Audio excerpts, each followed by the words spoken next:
Hello friends, straight lines से अगर देखें हम तो जो उसके पार्टिकुलर पॉइंट्स होते हैं orthocentre, centroid, circumcentre, incentre वगैरह, तो उससे रिलेटेड प्रॉब्लम में बेस्ट प्रॉब्लम आप इसको बोल सकते हैं। यहाँ है let A 6 at B 10 cos alpha minus 10 sin alpha and C minus 10 sin alpha minus 10 cos alpha with 3 points if orthocentre of the triangle is 0 9 then 100 sin square alpha आपको बताने हैं। ठीक है, यहाँ ध्यान देने वाली बात यह है कि अगर आप कोऑर्डिनेट एक्सिस में देखें तो 10 cos alpha and minus 10 sin alpha, तो ये कहीं पॉइंट यहाँ पे आप ले सकते हैं अल्फा एंगल पे, कुछ भी हो ऐसे।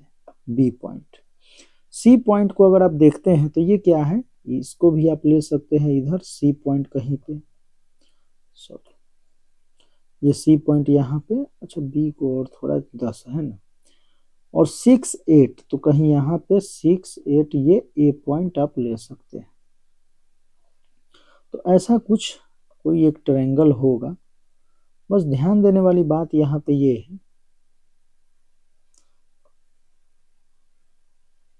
ठीक है, और कुछ ऐसा कि ऑर्थो सेंटर है इसका 0 9, ऑर्थो सेंटर कहीं इसका 0 9 यहाँ पे मान लो कि 8 9 ऐसे कुछ जा रहा होगा, हो सकता है मे बी यहाँ से आप परपेंडिकुलर डाल के आप निकाल सकते। चलो ये परपेंडिकुलर हमने मान लिए, ये थोड़ा और ऊपर जाए तो हो सकता है, ठीक है, जो भी है। तो यहाँ ध्यान देने वाली बात यह है कि ओरिजिन जो है हमारा क्या है, आपका इक्वी डिस्टेंस होगा ए से, बी से एंड सी से। ठीक है, ये तो नोटिस करने वाली बात है अगर आप इसे देख पा रहे हैं तो यहाँ से आप ये बोल सकते हैं कि 0 0 इज ए सर्कम सेंटर, 0 0 या ओरिजिन क्या है हमारा, सर्कम सेंटर है। ठीक है, अच्छी बात है। दूसरा, अब एक चीज और ध्यान देना है यहाँ पे कि circum centre, ortho centre, centroid, ठीक है,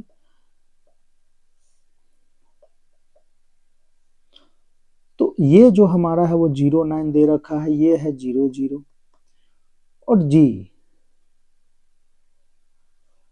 जो होता है सेंट्रॉयड इसको 2:1 में बांटता है, ये आपको पता होगा। Ortho centre, centroid divides ortho centre and circum centre in the ratio 2:1, ये आपको पता होगा। अब यहां से हम देखें तो इसके कोऑर्डिनेट्स अगर हम लिखना चाहें तो हम जी की अगर कोऑर्डिनेट हम या सी के कोऑर्डिनेट पे चलते हैं,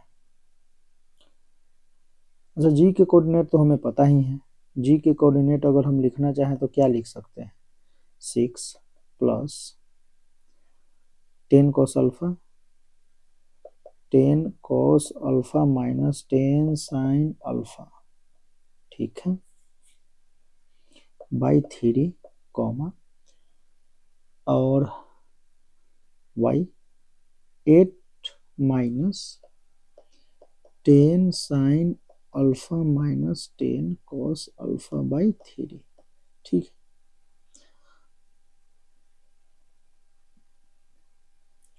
तो ये हमारा क्या हो गया, इसके जी के कोऑर्डिनेट्स। अब यहां से अगर हम देखें ये जी के कोऑर्डिनेट्स है, ठीक है, तो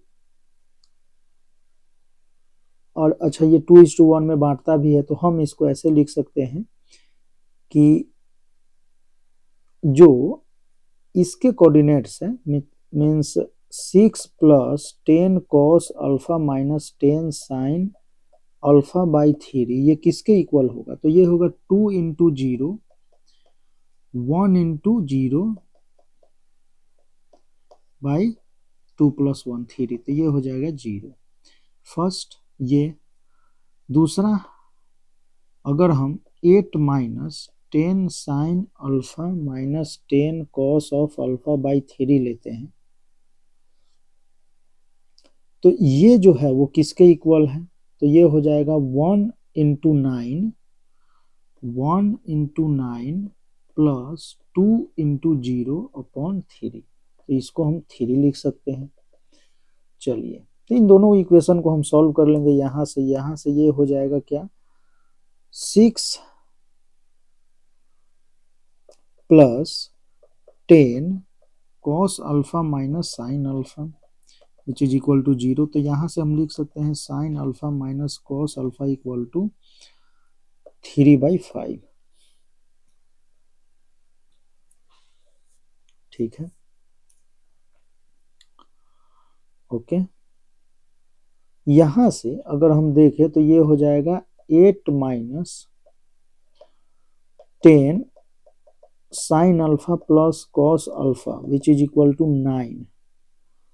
तो ये हो जाएगा sine alpha plus cos alpha equal to 9 minus 8 1, तो -1/10। ठीक है, तो आप एक काम कर सकते हैं, इन दोनों इक्वेशन को हम क्या कर देते हैं, सॉल्व करते हैं साथ में, इसको और इसको।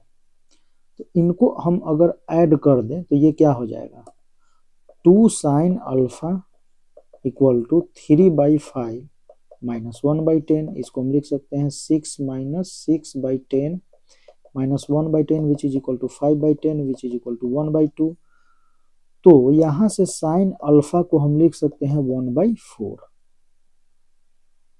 ठीक है, तो हमें चाहिए क्या, 100 साइन स्क्वायर अल्फा। तो 100 साइन स्क्वायर अल्फा, तो 100 इंटू साइन तो 1/16। तो ये हो जाएगा 425, तो 25/4। तो इसका जो आंसर होगा वो 25/4 होगा। अगर आपने ऑप्शन देखा होगा तो फर्स्ट ऑप्शन है इसका। ठीक है, यहाँ आपको नोटिस बस ये करना था कि ओरिजिन जो है इसका क्या है, सरकम सेंटर है। जब आपने इसको एक आपने पढ़ा होगा x minus x1/cos θ equal to y minus y1/sin θ equal to r। तो r जो है हम किसी एक फिक्स पॉइंट से हम देखते थे। ठीक है, ये r1 r जो भी है r। तो यहाँ से अगर हम ये देखें x, तो ये x अगर हम किसी पॉइंट पे अगर हम देखते हैं, मान लो यहाँ पे ये डिस्टेंस की अगर हम बात करते हैं, तो ये हो जाएगा x1 plus r cos theta and x1 minus y1 plus r sin theta. तो ये जो पॉइंट है ये वेरी करेगा किस पे, इस लाइन पे। और यहाँ जो है थीटा क्या है, ये थीटा जो है वो क्या है, थीटा फिक्स्ड है। ठीक है, तो ये लाइन में हम इसे यूज करते हैं। यही इक्वेशन, ये तो स्ट्रेट लाइन में यूज हो गया। यही इक्वेशन अगर हम थीटा को वेरी कराते हैं, थीटा वेरी करेगा लेकिन आर हमारा फिक्स्ड होगा, तो ये हो जाएगा सर्कल का इक्वेशन। ठीक है, सर्कल का इक्वेशन हो जाएगा। और x1 y1 वो जो हमारा होगा वो सेंटर हो जाएगा। ठीक है, तो इसमें ये यहाँ हम अभी स्ट्रेट लाइन की बात करते हैं, तो ये एक फिक्स पॉइंट से हम क्या करते हैं, एक डिस्टेंस देखते हैं। ठीक है, यहाँ से किस पे, तो r1 cos theta r2 sin theta. तो यहाँ से भी आप देख सकते थे कि यहाँ पे जो पॉइंट दे रखा है, इसको अगर x1 प्लस x2 के फॉर्म में अगर लिखना चाहें तो ये क्या लिखा हुआ, 0 plus 10 cos alpha 0 minus 10 sine alpha. तो 0 0 पॉइंट, यहाँ भी 0 minus 10 sine alpha comma 0 minus 10 cos alpha. ठीक है, तो इस तरीके से आप देख सकते थे कि ओरिजिन जो हमारा है वो क्या है, सरकम सेंटर है, वहां से इक्वी डिस्टेंस है ए बी और सी का। ठीक है, तो ये नोटिस करने वाली बात थी और कोई बड़ी बात इसमें थी नहीं। और ये जो बेसिक आपको याद होना चाहिए कि सेंट्रोइड जो है वो ऑर्थो और सर्कम सेंटर को 2:1 में डिवाइड करता है बस। तो स्पेशल पॉइंट पे हमने पहले भी कुछ प्रॉब्लम किए थे, जैसे इससे पहले ये किसी एग्जाम में या कहीं एडवांस वगैरह में ये पूछा गया था,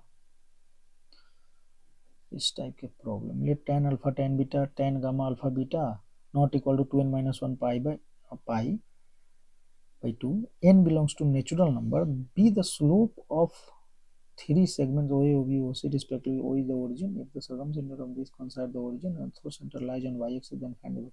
तो ये क्वेश्चन हमने किया है, आप वहां से जाकर देख सकते हैं, आपको अवेलेबल होगा ये, ठीक है, स्ट्रेट लाइन में, ओके, प्लेलिस्ट में।